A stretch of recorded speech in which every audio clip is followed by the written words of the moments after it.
We're going to take a look at what is going on with Meta, or as you know, Facebook. Meta is the parent company for Facebook and Instagram and stuff like that. So it's Mark Zuckerberg, his plan. That's where the metaverse comes from. So Mark Zuckerberg announced on Friday that paid verification for Facebook and Instagram social media accounts is rolling out in the United States. Now, they've already launched this paid verification program in Australia and New Zealand already. And the paid service provides the verified badge and impersonation protection. So basically what you do is you pay for this stuff and you get a nice little nifty badge that says, hey, I'm who I say I am. I'm verified, yada, yada, yada. Now, just like Musk's Twitter, so keep in mind when Musk bought Twitter, he introduced the same program. You might be thinking, oh, Twitter already had a verification process. They did, but it wasn't paid. You had, there were some stories that people were paying up to like $10,000, $15,000 to get verified and all that stuff. I can't sit here and confirm that, but when he came in, he offered the same thing. So Mark Zuckerberg is expanding upon that. Now you might be thinking, why are you talking about this? Hang with me. So the deal with this is you pay for it, but you must submit a photo of your government ID and have two-factor authentication enabled. So you have to send them your ID and you have to connect it to your phone number as well. So it's a whole connection process in order to do this. You can't just pay for it and get the badge. So where this is going, we're seeing more and more social media companies introducing ways to connect you to your digital profile. Here we go. It's a soft digital ID and a preemptive introduction to submitting to social credit. So in order to get this perk, I guess you can say, you have to then kind of sign up and pay for this soft. So not only is it even just, hey, come and get verified. No, now you're even paying to put yourself in this position. Keep in mind, Australia is introducing a bill where you have to submit 100 points of verification to the government to even access social media. So they're even starting to pursue this in a different way as far as that goes. So when you put it in these terms, we're talking about a soft version of a digital ID where you're now connecting yourself to that social media account. Now think, when they strap a social credit score upon this, they can now verify and know for sure that that is you on that social media program or account. So if you start posting stuff that they don't like, they can verify that it's you and they can start affecting your social media profile. This stuff is all rolled out in little bits like this. And you're seeing it with Facebook, you're seeing it with Instagram, you're seeing it with Twitter.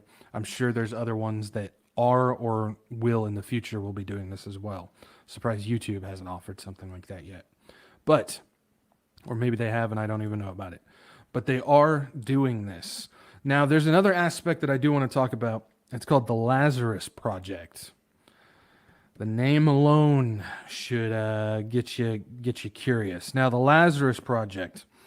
Reading a recent article by Terry James. Terry James is a good dude, by the way. Check him out, Rapture Ready.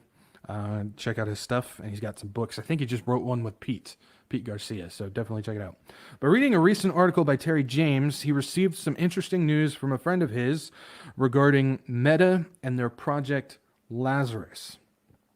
Now, if Terry James is vetting this and saying it's good to go, I'm going to go with what Terry James is saying on this. So just keep that in mind. That's why we're rolling with this. So some of the information that he received said, we're building an AI that can keep in mind, this is Meta, this is Facebook, Mark Zuckerberg, and we just talked about how they got paid verification, so keep that in mind. The information is, we're building an AI that can take over a deceased person's social media account and continue making relevant posts as if that person were still alive. Interesting. The information continues. It says, including age-progressed photos. age progressed photos. What have we been seeing a lot recently as far as AI art? We've been seeing a lot of the AI art stuff, but we're also seeing a lot of AI programs that take your social media photos and change them and alter them, turn you into cartoon characters, age you, make you younger, do all this stuff. That's all playing a part in this. So, including progress photos, interacting with other people's content, and everything else needed so that the person continues on in the digital realm after physical death. So something that we've been talking about that the WEF and the elites and what these guys want to do is they're trying to figure out a way to continue on after death digitally. They're talking about uploading people's minds and personalities and biometric data on to digital hard drives to continue to live on after death. This is part of the merging of man and machine, and we're starting to see things where they're basically going to be imitating dead people.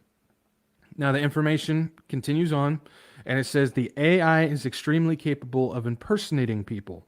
Listen to this here, an entire island of people could go missing, and with little to no downtime, the AI could take over all of their social media, and the world wouldn't have a clue that life wasn't just continuing as usual. They're talking about how an entire island could go missing. And with this AI program to take over, everybody else in the world wouldn't have a clue that they were gone. Your mind is probably starting to come up with some very interesting things that this could be used for. The information continues. It says, but it goes to a much deeper level than a bot just reposting the current talking points. It's when we have live data. It's when we have live data on real individuals that things truly took off. It's astoundingly accurate with reproducing real information. Something that we have been talking about a lot is digital twins. This is something that I have been hammering home because I want people to understand digital twins and what they are. Now, we know that they've got their sim programs, their simulation world programs where it's real live data mixed with biometric data, and they're using the Internet of Things technology to collect all of this. All your Ring stuff, your Alexa stuff, your Siri stuff, all your smart stuff, everything is all recording and getting your biometric data, your vocal tones, how you speak, your personality, eye retina scans, how you move. It's getting all this stuff and it's putting it in this program. And now we're seeing Project Lazarus is now tapping into that, and it's able to withdraw that information and now reproduce you on social media. This is the absolute evil and satanic progression that they're pushing this technology forward, and they're using all of this stuff to reproduce you. Now, what on earth could they use this for? What could they, I mean, honestly. Now, I wasn't going to play this video, but I have it here, so I might as well go ahead and do it. This is about a minute clip. If you joined me and Tom when we were talking about the CERN Sparks Serendipity Forum, there was the neo-biological revolution and stuff like that. But there was a video that we didn't get to where somebody is talking about digital twins. I just want to go ahead and throw this up. I'm glad I have it. So check this out, about a minute long. Check it out. So another topic that you've been writing about and talking about is digital twins. Explain what you mean and how that relates to health. Well, in the same way that your genome really represents your program, we're leaving more and more digital information in our lives today, whether it's our emails, our social media, et cetera, et cetera. All of that information can be gathered and collected to make a very good digital representation of you, almost a digital twin.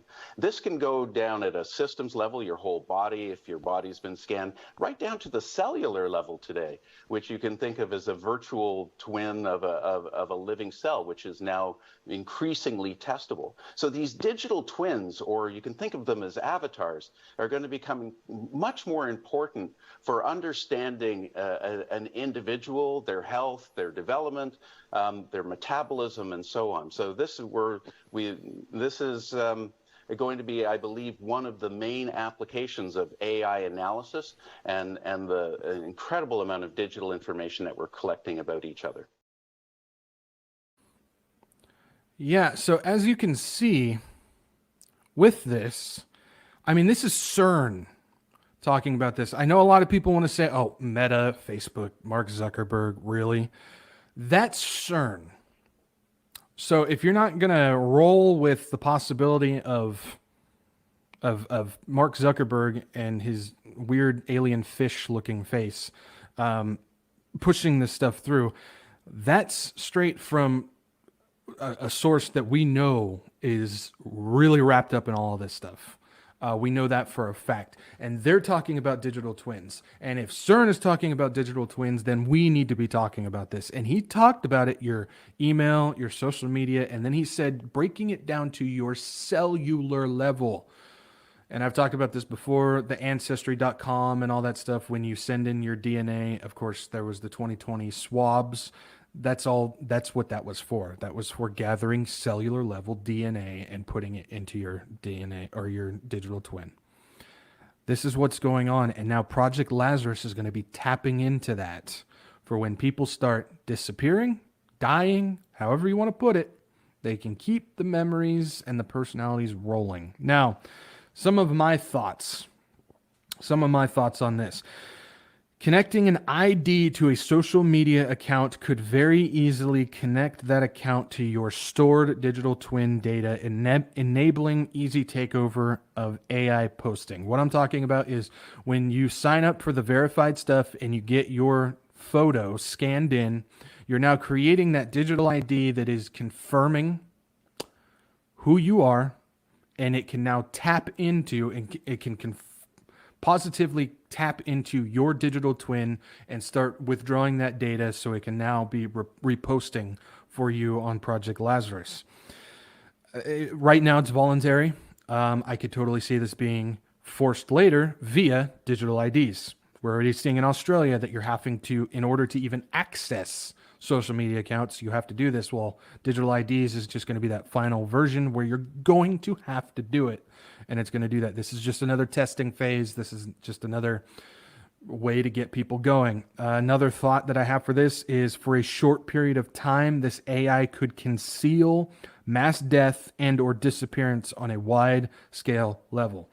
There's some people that might be thinking when the rapture happens, this could be playing a part. I could see that happening for a total of maybe 5 minutes, if 5 minutes at that. When the rapture happens, I tend to believe that the world is really going to know right off the bat something ain't right. Could it be a factor? It could be. We don't know, but I don't see for that. I could see it for wiping out whole areas, though, and then making it just seem like life is going as normal. I could definitely see that as well. But the Lazarus Project could easily connect to the metaverse as well, or something similar. So I know the metaverse really isn't doing all that hot, but they could have something else going on in the background that we don't know about.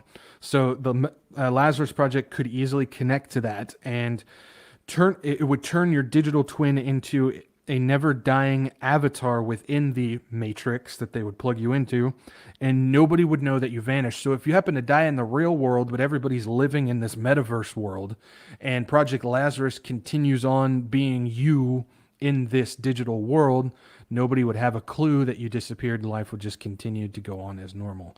So that's also another aspect of this that should be thought about as well. So there's some very interesting things going on with this. Again, this is some information that Terry James is getting from a close friend of his that he trusts, that he believes on this. So I'm rolling with Terry on this one because I have trust in Terry as well.